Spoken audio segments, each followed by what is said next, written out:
but I want to give you all kind of an exercise, you might say, that I think is a wonderful way to learn to sketch and just play with your colors. Um, the What we're going to do is basically this painting. And if you all will look at this painting really well, you'll see that the lines for the little white flowers have nothing to do with where the white is. Okay, good. So what I did when I did this painting is, and y'all see this little pencil mark up here at this top right-hand corner? When I cut a huge full sheet of watercolor paper, I put this little pencil mark up here in the top right-hand corner or in one of the corners to indicate where, which side is top, because 100% cotton watercolor paper does have a top side and a bottom side. So I'm gonna take my pencil and I'm just going to kind of do the, so I'm really and truly just kind of taking these areas is where I am going to try to not have a lot of color, because all I'm going to do is the background first. I'm going to try to make this, and I really want this in a lot of areas. I don't want to, I want to have, I don't want to have a lot of background, I guess is what I'm trying to say. And it doesn't all have to look like a flower. And now then I'm going to take my medium brush and I'm going to come in here and just very quickly get some areas real wet, not real wet, but my brush, I just picked up some color with the clean brush and I'm going to come in here. Now, some of this is going to be dry and it doesn't matter. And if I wanted to, I could now take my spray bottle and I could come in here into these larger areas. Now, this is when sketching becomes a lot of fun. So now then, I'm learning my colors. I'm trying to figure out what do my colors do. And I'm going to use Carbazole Violet. Now, Carbazole Violet has dioxazine purple in it, which is a very, very strong color. And it is always going to be really, really strong until you've added a lot of water to it. And so I'm going to come over here with some water and I'm going to bring dioxazine purple to it because I don't want a lot of color on this. And I'm going to come over here and I'm just going to start, putting in, I've got to work real hard at keeping my brush out of that real bright purple, but, and I don't want to be thinking, oh, because you all, when I'm doing like this, when I'm painting like this, I'm listening to scripture. I don't want my mind engaged in the same way that I do if I've planned a painting like what we've done with the patterns. Now, those are all very planned paintings, but that's not where I learned my colors the best. Those are the paintings that I took everything that I learned when I was 12 years old and from J. O'Melia, and I thought in terms of teaching the different brush strokes and things like that. This is the way I really learn. One is I'm very creative in this stage, and you will find yourself being very creative in that also. So now then, and it's a lot easier if your paper is taped down. I did not want to go through that stage. It's real time consuming. And now then, I want to go over here to my green gold.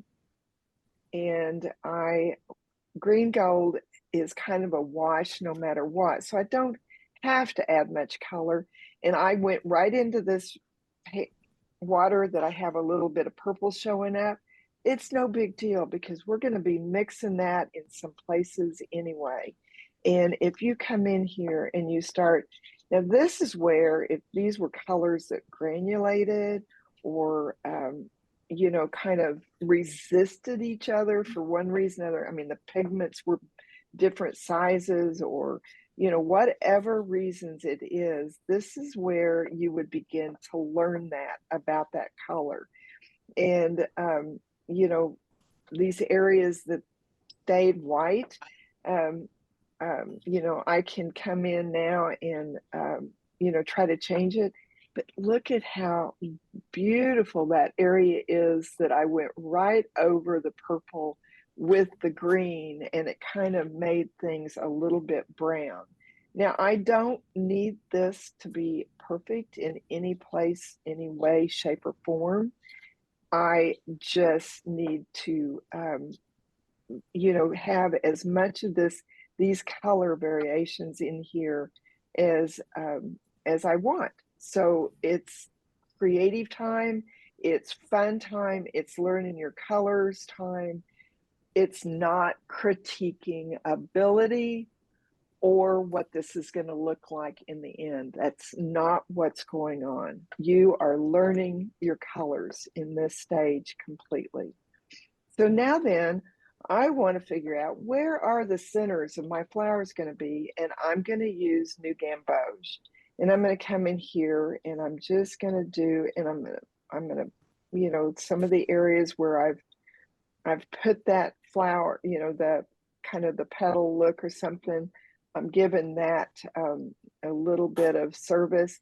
I'm not counting my flowers, and I'm not staying confined to those areas. I've got some more of those areas that I've just put that little bright New Gamboge in it.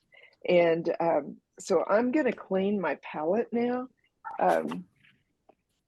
because this is the place I like to work with my colors when I'm doing this. And if I try to stay out of that, it's going to be on my brush and in some place that I did not spontaneously want it to be. So it is all very spontaneous, but your brain is getting this. I've always said our right brain is the experience of doing, and what you're doing right there is you are just feeding that right brain all kinds of information and creative activity, the movement, the colors, the response with the water, all of those things. We are so much more intelligent than we realize, no matter what we're doing. It's that type A personality that says, I can't do this. You know, and I'm giving you an exercise that is like getting on the floor and doing stretches. That's what this is. This is stretching. That need to have full control is what is going on. But your right brain is learning. Your left brain is like a file cabinet that all that time, all those things that your right brain is learning, you don't even know it, but it's filing specific information over into that left brain that's saying, oh, purple and green gold make brown. Ooh, look how pretty that brown is. Oh, I really want a little more of purple over here. Oh, that's too much. What can I do? And then you get the water out and you just, and you leave it. But you really experiment and you really learn. And look how much more, how brighter this little spot of New Gamboge looks next to this purple. Well, that's the primary and secondary color working with each other. Yellow is the response in that. And, you know, this is not going to be a painting that everybody looks at and thinks, it's so wonderful. Oh my gosh, she's such a good artist. That's such a, I want to tell y'all something. That's a dumb statement. I don't want to be a good artist. I want to be who I am, an artist, artistic, working it out, being active with my creative, what I know creatively is what I want to do. I don't want to be a good artist. I want to be a human being that you all want to connect with. And and so when you connect with me as a teacher all this time, you weren't connecting with the good artist, you were connecting with the person that I was sharing you with. And if you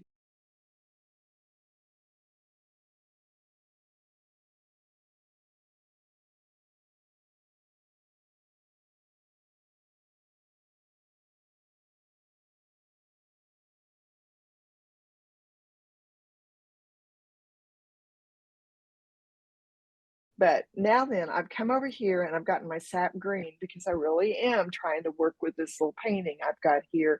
And now I'm thinking, okay, we've got a lot of stems that are going to start showing up in this painting, in this background, and you don't really know where you want it. And maybe I want it a little wetter and a little less green than it is.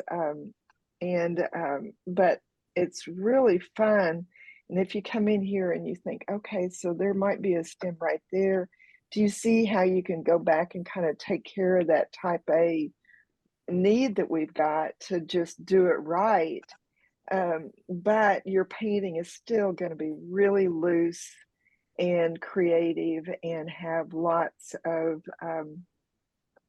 opportunities for little, you know, little circles on top of it, and taking it into you know, something that nobody surprised, you know, was a real surprise to everybody. And I don't want this too wet because I want us to be able to do the black lines with it right away, and so I need for it to be able to dry. So that's all I'm going to do in that.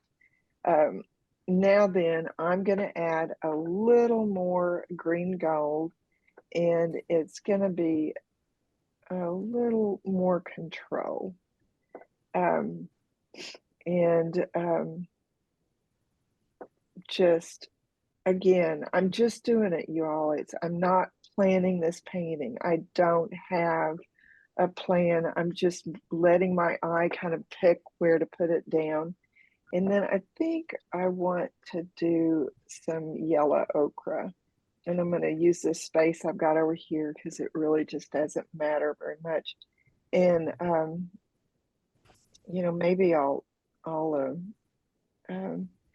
just have it in there, and then I'm going to get my brush a little more wet, and um, and see, those are kind of things, areas that just caused a little bit of tension in the painting, and I want just a little more.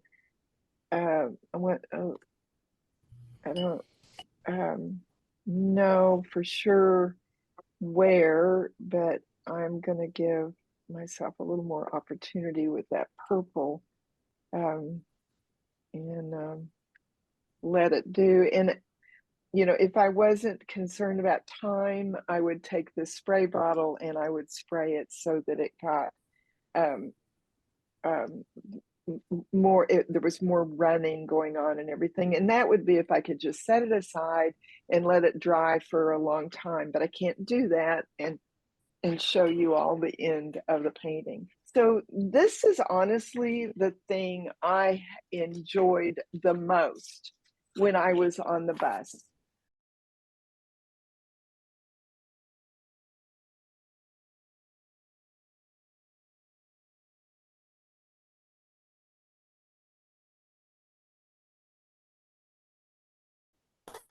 And you know, when we end up with the flowers here, it may not feel like white flowers, um, you know, to the visual eye. Um, but you know, there's so many shadows and everything in a garden, and white picks up reflection from everything that I believe a viewer would still say, "Oh, I like that painting you did with the white flowers." Um, and so that is what art is all about. is it's all about the viewer. It's not about what you think. So in scripture, we find out very quickly that what is going on in scripture has very little to do with me. It's not about me. It's about Jesus. And you all, the same thing is true when you say, I want to be an artist. I want to do art. You find out that it doesn't have a lot to do with what you think of that painting. It has a lot to do with what the viewer thinks about that painting. Because some people are going to see it and they're not even going to see it as art. Some people are going to see it and it's going to make them smile, and maybe they've gone all day long without a smile. And that art is going to be something that they remember for a long time. And I just think that what I've got right there is really fun and very satisfying for me. Now, I want to kind of cause a little bit of tying it all together. So I'm going to do some lines that are going to just be fun to do, and some little circles like I did in the first one. And